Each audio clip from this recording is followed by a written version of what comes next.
everybody! Welcome back to Storytime. I'm really excited about today's story because we have been reading so many Night Before stories and Night Before books. Now we are going to read the original poem, The Night Before Christmas. But this story time is almost a 2-in-1 story time because I have the book called The Night Before Christmas and I have the book that's the story about how the author wrote The Night Before Christmas. So let's talk about this really quickly. This book is called Twas the Day Before Christmas, and it's the story of Clement C. Moore's beloved poem, and it's written by Brenda Seabrook and illustrated by Delana Bertoli. We don't have time to read this whole book because it has a lot of words and it's very long, but I just wanted to show it to you. Maybe you can read it sometime, the whole thing. This story is about Clement Moore, and what he always did for his children for Christmas was he made them a special story. He wrote a special poem, or he would tell a story. And this year, the children were all waiting to find out what their special gift was going to be. And so the dad was sent to town. They live in New York City, and he was sent to a particular part of town to find a turkey for their dinner. And so while the children were waiting for him to go get the turkey, he went through Manhattan Island in New York, and there's the Hudson River. It's frozen, and he's in a horse-drawn sleigh, and Dasher and Dancer are his horses' names. And he sees all the people and all the things that are happening in the city for Christmas. And he keeps thinking about, what am I going to write for the children tonight? He's running out of time. It's almost time for dinner. He hears the carolers. He's been inspired by everything he sees. The lamplighters lighting the lamps with oil. And you see the horses in the sleigh.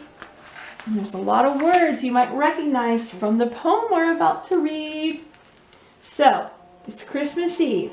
'Twas the night before Christmas. Words kept coming to him through this journey.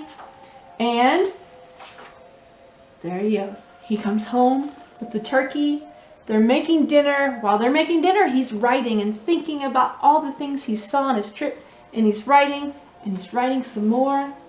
And there's a mouse. I think you know where this is going, right? So, he put the finishing touches on his poem just in time for supper. The family sat down at the table, but the children were almost too excited to eat, waiting for St. Nick. Charity kept looking at her papa for a sign that the treat was ready. When no one was looking, he winked at her to let her know it was. So the meal seemed to last forever, and they went on and on and on. Now, Papa, now can we have our treat? Charity asked. Papa promised me he would write a surprise for us for Christmas, she told her brothers and sisters. A treat, Mary clapped her hands. It's a story, Benjamin asked. What is it about? Asked Margaret. Clement took out a copy of the poem that told a story. He hardly had to look at it. The words seemed to be printed in his heart. He cleared his throat and read. Now, he called his poem A Visit from St. Nicholas. Do you know who St. Nicholas is? It's Santa Claus, that's right. So now I'm going to put down this book about the day before Christmas, and I'm going to pull out my book from when I was little, and it's called The Night Before Christmas. And of course we know Clement Moore wrote the poem, but this one is illustrated by Douglas Gorsland. Are you ready?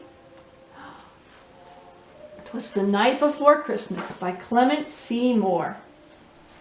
'Twas the night before Christmas, when all through the house not a creature was stirring, not even a mouse.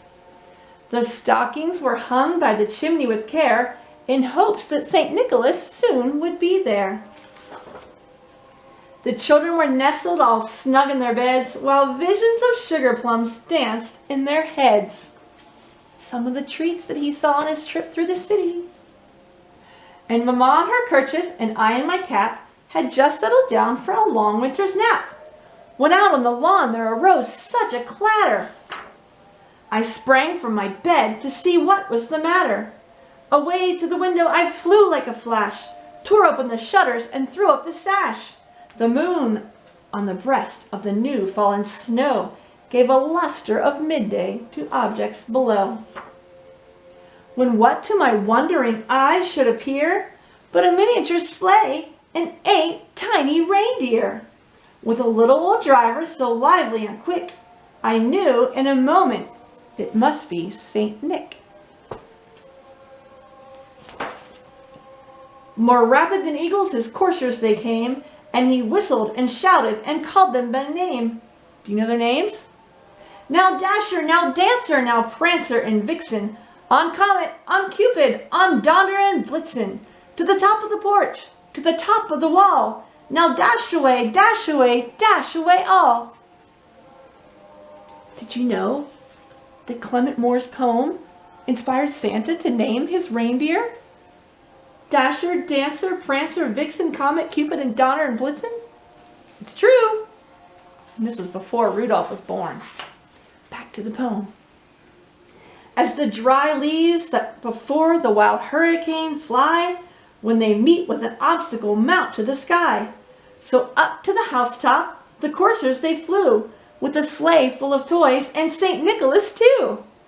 And then, in a twinkling, I heard on the roof the prancing and pawing of each little hoof. As I drew in my head and was turning around, down the chimney St. Nicholas came with a bound. He was dressed all in fur from his head to his foot, and his clothes were all tarnished with ashes and soot. A bundle of toys he had flung on his back, and he looked just like a peddler opening his pack. His eyes, how they twinkled, his dimples, how merry. His cheeks were like roses, his nose like a cherry. His droll little mouth was drawn up like a bow, and the beard on his chin was as white as the snow. The stump of a pipe he held tight in his teeth, and the smoke it encircled his head like a wreath. He had a broad face and a little round belly that shook when he laughed like a bowl full of jelly. He was chubby and plump, a right jolly old elf, and I laughed when I saw him in spite of myself. A wink of his eye and a twist of his head soon gave me to know I had nothing to dread. He spoke not a word, but went straight to his work, and filled all the stockings, then turned with a jerk, and laying a finger side of his nose, and giving a nod, up the chimney he rose. See his feet? He's going up the chimney. He sprang to his sleigh, to his team gave a whistle, and away they all flew like the down of a thistle. But I heard him exclaim as he drove out of sight. Do you know the last line? Let's say it together. Are you ready? Happy Christmas to all, and to all a good night. So that's the poem that Clement wrote for his children. So let's see what happens at the end of this book. He reads through the poem to his children. Clement looked up. No one said a word. His family sat in silence. He waited for someone to speak, to say something. Hadn't they liked it? The children were staring at him. Charity's mouth made an O. What was the matter? The poem couldn't be that bad, could it? He looked at Eliza. Her eyes were shining. Were those tears?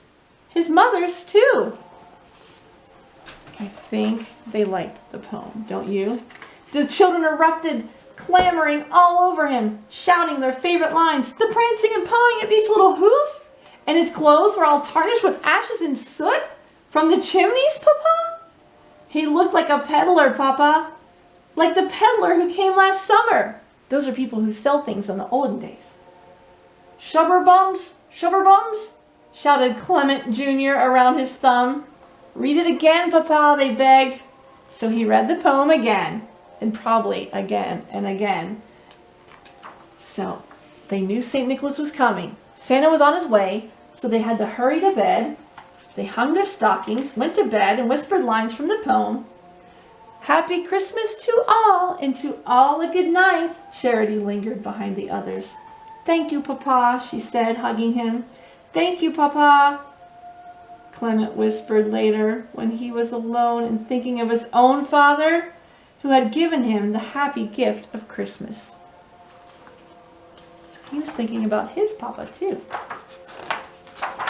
Here's my favorite part of the day before Christmas book. On Christmas morning, the stockings brimmed with sugar plums and toys, while other presents too big for the stockings sat on the floor. But all of Clement's children said that the best present was the poem. And that was the best present he could ask for. To give their father? He was so happy that they were happy. That was the best present they could give him, was their happiness. To know that he had brought happiness to his family was the greatest gift to Clement Clark Moore. He did not know then what we know now, that he had also given the world a gift for the ages. The poem that on Christmas Eve fills the minds and hearts of children the world over with the magical wonder of jolly old St. Nicholas.